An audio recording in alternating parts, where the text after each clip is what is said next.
In Brandfolder, custom fields use key and value pairs to organize and standardize the data tied to your assets. They help ensure everyone uses the same terms and structure. For example, you can track podcast details like channel or host.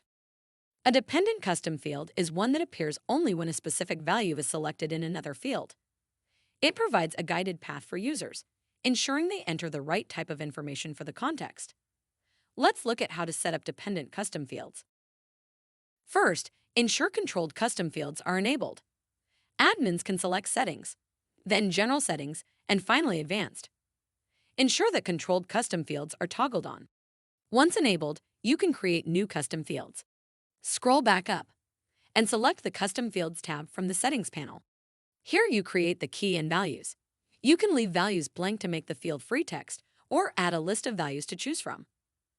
To create dependent custom fields, values are required. You will need to create all related custom fields before setting up the dependency. The Media Channel field is set up to categorize where assets will be used. Social media is also in place with predefined platform options, and Podcast Host includes a list of hosts. With these pairings created, close the Settings panel to configure the dependent relationships.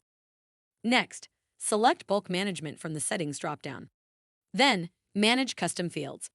Switch to Dependency View. This is where you can set up the dependent relationship between custom fields.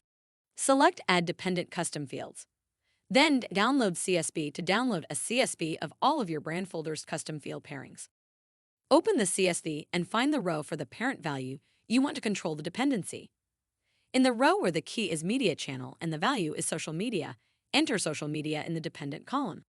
This tells Brandfolder that when someone selects Social Media as the channel, the Social Media field should appear next. If you want Podcast to reveal the host field, go to the row where the value is Podcast and enter Podcast Host in the dependent column. Save the CSV when you're done and switch back to Brandfolder. Upload the CSV with your changes. Once it finishes, you can confirm the status of your upload. After navigating back, you can see the dependency has been indicated. Finally, let's test this out on an asset. Inside an asset, set the Media Channel value to Podcast. Once Podcast is selected, the dependent field Podcast Host appears below. Dependent custom fields can also be applied in bulk. Select multiple assets. Then select Tag from the Bulk Action toolbar.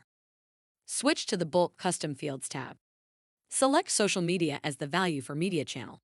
Once selected, the dependent field appears below. Now that your dependent custom fields are set up, you're ready to start organizing your assets. Learn more in the Smartsheet Help Center. Thanks for watching.